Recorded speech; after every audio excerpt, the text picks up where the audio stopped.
KTN Maharashtra न्यूजमध्ये आपले हार्दिक स्वागत। आपण पाहत आहात KTN महाराष्ट्र न्यूज। काही ठळक बातमी। वाळू चोरी करून नेणारा ट्रक पकडला। माहूर तालुक्यातील मौजे साकूर कुपटी रस्त्यावरील नाल्यातून अर्ध्या रात्री विना नंबरच्या फार्मटेक कंपनीच्या ट्रॅक्टरमध्ये अवैधरित्या वाळू भरून विक्रीसाठी नेत असलेला ट्रॅक्टर महसूलच्या पथकातील तलाट्याने पकडून माहूरच्या तहसील कार्यालयात 5 लाखाचा मुद्देमाल जप्त केल्याची घटना दिनांक 15 रोजी रात्री 11 वाजता घडली आहे।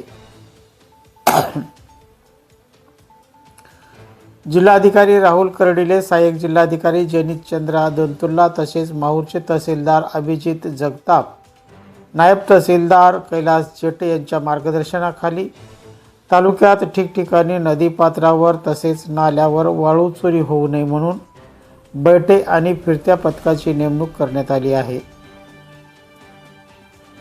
माहूर तालुक्यातील वडसा येथील शेतकरी शंकर दत्तात्रय चारोडे यांच्या शेतीकामासाठी वापरल्या जाणाऱ्या ट्रॅक्टर व पेरणी यंत्राची चोरी करणाऱ्या आरोपीचा शोध शिंदखेड पोलिसांनी अवघ्या 12 तासात लावत यवतमाळ येथून मुद्देमाल जप्त केला।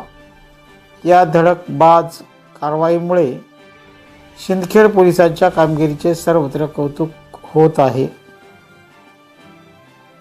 वडसा येथील शेतकरी शंकर दत्तात्रय चारोडे यांनी दिलेल्या फिर्यादीत नमूद केल्यानुसार त्यांच्या मालकीचा सोनालिका छत्रपती कंपनीचा ट्रॅक्टर व पेरणी यंत्र दिनांक 14 रोजी रात्री चोरीस गेले होते।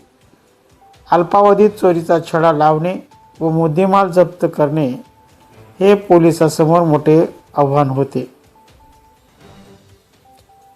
महाराष्ट्रातील सुप्रसिद्ध भागवत प्रवक्ते आचार्य ज्ञानेश्वर भारती महाराज श्री क्षेत्र माहूरगड यांना देशातील नामांकित उत्तर प्रदेश राज्यातील हिंदू धर्माचे सर्वात मोठे देवस्थान मानलेल्या वाराणसी येथील हिंदी युनिव्हर्सिटी विद्यापीठाचा प्रतिष्ठित मानस डिलीट पदवी प्रदान करण्यात आला।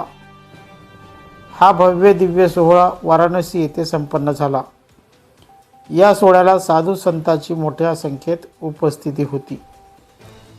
Kinwat today news, Nanded. परिसरातील घडामोडी पाहण्यासाठी पाहत रहा KTN Maharashtra news. Channel subscribe करा, लाईक करा व पुढील ग्रुपवर शेअर करा।